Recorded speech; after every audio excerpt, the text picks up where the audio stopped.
মুহররম মাস কিন্তু শুরু হয়ে গেছে, মুহররম মাস আরম্ভ হয়ে গেছে। আমরা এখন মুহররম মাসের মধ্যে আছি। মুহররম মাসে নারীদের স্পেশাল কোনো আমল আছে কিনা জানলে উপকৃত হতাম।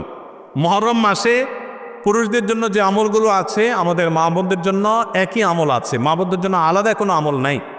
মুহররম মাসের সবচেয়ে গুরুত্বপূর্ণ আমল হলো বেশি বেশি রোজা রাখা। বেশি বেশি কি রাখা? রোজা রাখা। নবী করিম সাল্লাল্লাহু আলাইহি সাল্লাম বলেছেন, আফদালুস সিয়ামি বা'দা রমাদান শাহরুল্লাহিল মুহররম।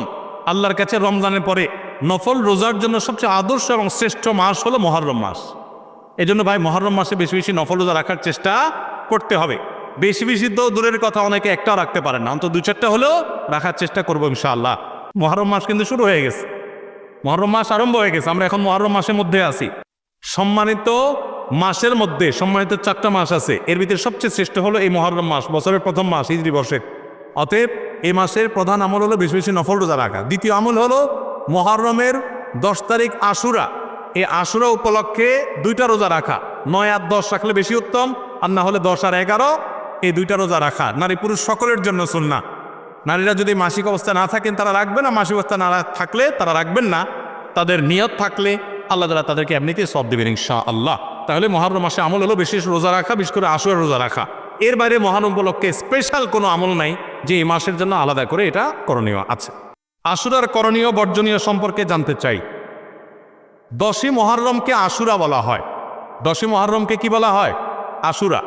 মুহররমের 10 তারিখ এটি কোরআন এবং হাদিসের দৃষ্টিকোণ থেকে খুবই গুরুত্বপূর্ণ এবং তাৎপর্যপূর্ণ একটা দিন।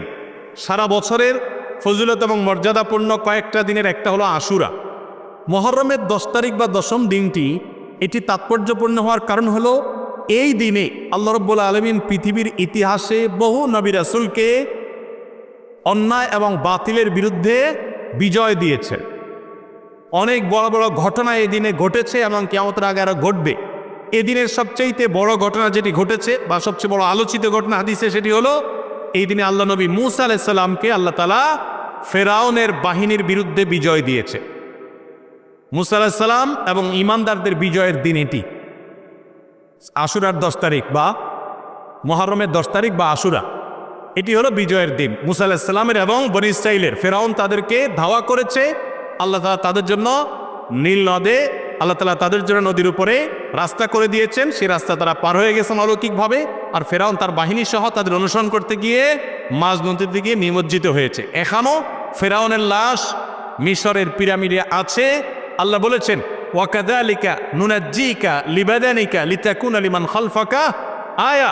তোমার দেহকে, হে ফেরাউন, তুমি যে অহংকারী ছিলে, তোমার দেহকে কিয়ামত পর্যন্ত আমি রেখে দিব, নষ্ট হতে দিব না, যাতে পরবর্তী প্রজন্মের কাছে তুমি শিক্ষার বিষয় হও, তোমাকে দেখে শিক্ষা নিতে পারে যে আল্লাহ দ্রোহীদের শাস্তি কি হয়, যত বড় পাওয়ারফুলি হোক না কেন। তো যাই হোক, সেই আশুরা হলো মুহররমের এই 10 তারিখ। সেই আশুরা, এটার সাথে মূসা আলাইহিস সালামের বিজয় জড়িত, ফেরাউনের পরাজয় জড়িত, হক এবং বাতিলের দ্বন্দ্বের মধ্যে চূড়ান্ত এবং শেষ বিজয় হকের হয়। সেই শিক্ষা আশুরা আমাদেরকে দেয়। আশুরা উপলক্ষে আমাদের করণীয় হলো 2টা রোজা রাখা। সবচেয়ে উত্তম হয় 9 এবং 10 রাখা। কেন উত্তম?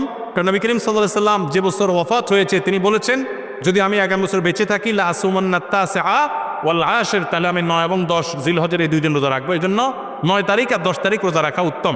আর যদি 9-10 তারিখ রাখতে না পারেন তাহলে 10 আর 11 রাখবেন। 2টা রোজা রাখা উত্তম। ইহুদিরা শুধু একটা রোজা রাখে।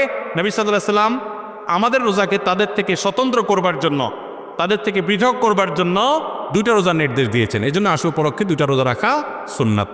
আমাদের অঞ্চলে কাদিয়ানীয় খ্রিস্টানদের প্রভাব বেশি এবং তাদের কার্যক্রম চলে। এ ব্যাপারে আমাদের করণীয় কি? আপনাদের করণীয় হলো ওলামা একরাম এবং সাধারণ শিক্ষিত ভাইরা সবাই কাঁধে কাঁধ মিলিয়ে প্রতিটা ঘরে ঘরে, প্রতিটা মহল্লায় মহল্লায় কোরআন এবং সুন্নাহর দাওয়াত পৌঁছানো। প্রত্যেকটা মানুষকে মসজিদমুখী করা, পুরুষদেরকে, মহিলাদেরকে দ্বীনি চেতনা তৈরি করা, তাদের তালিমের হালাকা চালু করা, দ্বীনি চেতনা তৈরি করা ইমাম সাহেবদের দায়িত্ব। এই এলাকাগুলো গোমরাহি দ্বারা যদি ভরে যায়, মানুষ যদি বিভ্রান্তির পথে চলে যায়, মানুষ যদি পথ হারা হয়, ঈমান হারা হয়, মনে রাখবেন এলাকার ওলামা একরাম আপনাদের দায় সবচেয়ে বেশি, ইমাম সাহেবদের দায় সবচেয়ে বেশি। আপনার মসজিদ এরিয়াতে যত মানুষ আছে সবার কাছে আপনার দাওয়াত পৌঁছাইতে হবে। শুধু মসজিদে জুমার খুতবা দিয়ে দিলেন, চাকরি রক্ষা করলেন, নামাজে নামাজ পড়াই দিলেন আর দায়মুক্ত হলেন, খবরদার, এটা যথেষ্ট না। আপনি প্রত্যেকটা দোকানদারকে, প্রতিটা বাড়িওয়ালাকে, প্রতিটা গাড়িওয়ালাকে, প্রতিটা রিক্সাওয়ালাকে আপনি দাওয়াত দিবেন ইসলামের। ইসলামকে এটা বুঝাবেন, ষড়যন্ত্র কি চলছে সেটা বুঝাবেন। সামান্য কিছু টাকার কাছে যেন ইমান বিক্রি না করে।